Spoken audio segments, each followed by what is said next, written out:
అనేక సార్లు పోటీ చేసినటువంటి వాళ్ళు ఇటువంటి ఎన్నిక మాత్రం మేము చూడలేదు అని చెప్పని నెత్తి మీద నోరు పెట్టుకొని మొత్తుకుంటున్న ఒక పరిస్థితి. This kind of a goondaism, brazen violation of the model code of conduct, విచ్చలవిడిగా డబ్బుల పంపిణీ, ప్రజల మీద నమ్మకం పోయింది రేవంత్ రెడ్డికి.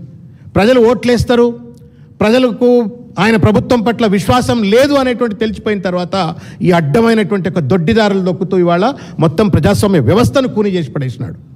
I'm really afraid. ఇది రేవంత్ రెడ్డి అధికారంకి వచ్చిన తర్వాత జరుగుతున్నటువంటి ఒక మొట్టమొదటి ఎన్నిక ఇది. ఈ మొట్టమొదటి ఎన్నికనే ఇంత బీభత్సకరంగా, ఇంత దుర్మార్గంగా, ఇంత రౌడీజంతో కొనసాగించినట్టయితే రానున్న కాలంలో తెలంగాణలో ఏ రౌడీజం చూపెట్టబోతా ఉన్నారు ఈ ప్రభుత్వం? ఎన్నికల కమిషన్ గుడ్డి గుర్రం పళ్ళుదోమైనట్టుగా వ్యవహరించింది. Shameful on the part of the Election Commission of India. 20 complaints, ఒకటి కాదు, రెండు కాదు, 20 కంప్లైంట్స్ ఇచ్చినారు. పెద్దలు కొప్పలీశ్వర్ గారు, ఇంకా చాలామంది కూడా చాలా సందర్భాల్లో పోయి, హరీష్ రావు గారు, కేటీఆర్ గారు, ఢిల్లీలో అయితే మా పార్లమెంట్ సభ్యులు chief election Commission of India వాళ్ళకు కూడా రిప్రజెంటేషన్స్ ఇచ్చినారు. ఈ గుండాయిజం జరుగుతుంది, రౌడీజం జరుగుతుంది, పోలీసులు పప్పెట్స్గా మారిపోయి వాళ్ళ విచ్చలవిడిగా అధికార దుర్వినియోగానికి గురి చేస్తూ ఇవాళ మా కార్యకర్తలను బెదిరిస్తున్నారు అని చెప్పినప్పటికీ కూడా టార్గెటెడ్గా కొంతమంది ఆఫీసర్లు ఇట్లా చేస్తున్నారు అని చెప్పని ఆధారాలతో, వీడియో ఎవిడెన్స్తో కూడా ఇచ్చినప్పటికీ కూడా వాళ్ళపైన చర్యలు లేవు. Chief electoral officer, we don't understand what was the role that he wanted to play. DGP, commissioner Shivdhar Reddy garu, Sajjanar గారు, అసలు జూబ్లీహిల్స్లో మొత్తం కాంగ్రెస్ పార్టీకి సంబంధించిన ఒక మంత్రులు, ఎమ్మెల్యేలు మొత్తం అంతా కూడా ఇవాళ ఒక చిల్లర ప్రయత్నానికి పాల్పడి ప్రజాస్వామ్యాన్ని కూని చేసి, మొత్తం రాజ్యాంగాన్ని కూని చేసి, ఎన్నికల వ్యవస్థని వాళ్ళ ఛిద్రం చేసేటువంటి ఒక చిల్లర ప్రయత్నం చేసినారు. నేను ఇంతకుముందు చెప్పినట్టుగా రేవంత్ రెడ్డి గారికి ప్రజలపైన విశ్వాసం పోయింది.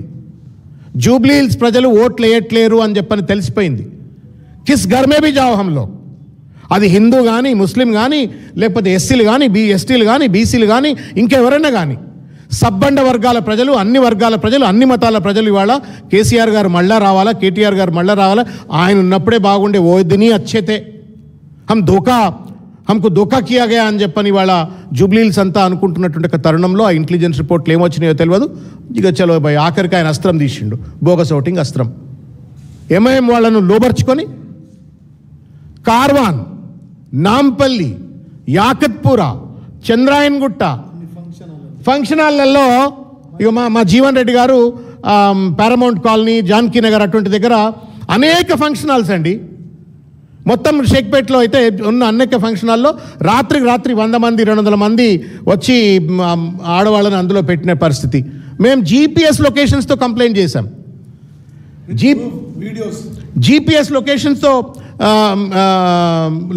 ఎవిడెన్స్తో మేము కంప్లైంట్ చేసినాం. No action on them.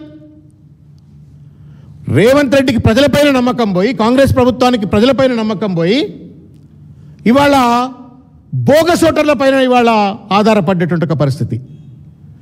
MIM సంబంధించిన కార్పొరేటర్లు, ఎమ్మెల్యేలు పొలోమని చెప్పని వాళ్ళు కాన్వాయ్ల కొద్దీ తిరుగుతూ ఉంటే పోలీసులు నియంత్రించే పరిస్థితి లేదు.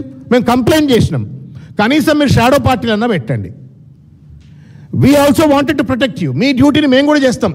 బోగస్ ఓటింగ్ కాకుండా నాన్ లోకల్స్ను అడ్డుకునేటువంటి ఒక ప్రయత్నం మేము కూడా చేస్తాము, మీతో పాటు మేము కూడా ఉంటాము. కానీ వాళ్ళ బోగస్ ఓటింగ్ ప్రమోట్ చేస్తున్నటువంటి ఒక కాంగ్రెస్ పార్టీ మంత్రులు కావచ్చు, లేకపోతే ఎంఐఎం సంబంధించిన నాయకులు కావచ్చు, వీళ్ళంతా చేస్తూ ఉన్నారు. వాళ్ళ కనీసం షాడో పార్టీలు పెట్టమని చెప్పని నెత్తి మీద నోరు పెట్టుకొని మొత్తుకున్నాము, రిటర్న్ కంప్లైంట్స్ ఇచ్చినాము. No action on them. వాళ్ళు విచ్చలవిడిగా, నేను ఇవాళ పారామౌంట్ కాలనీలో బూత్ నెంబర్ 2021 దగ్గరికి వెళ్తే ఒక ఎమ్మెల్యే వచ్చి టేబుల్ తీసి పడేస్తున్నాడు. ఇంకో దగ్గర పావని గౌడ్ అని చెప్పని ఒక బీఆర్ఎస్ పార్టీ సీనియర్ నాయకురాలు బూతులు చెప్పడానికి కూడా వీలు కానట్టు ఒక బూతులు తిట్టినారు. వడ్డీరాజు ఎలక్షన్ ఏజెంట్ ఆవిడ, బూతులు చెప్పరాని బూతులు. ఇది రేవంత్ రెడ్డి గారి యొక్క రౌడీజంకు మచ్చుతునక. ఇది ఈ ప్రభుత్వానికి ఉన్నటువంటి ఒక రాజ్యాంగంపై నమ్మకలేనితనానికి ఇది ఒక మచ్చుతునక. ఇది చిల్లర. I mean, we all have come into politics with some faith in democracy. ఏదో రాజ్యాంగం ప్రజలకు సేవ అని చెప్పారు. ఈ రౌడీ రాజకీయాలేందండి? ఈ రౌడీ రాజకీయాలేంది?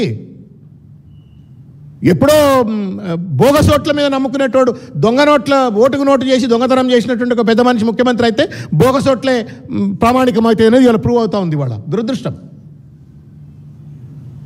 విచ్చలవిడిగా మా వడ్డిరాజు రవిచంద్ర గారు ఎంపీ గారు ఆయన పైన దాడి.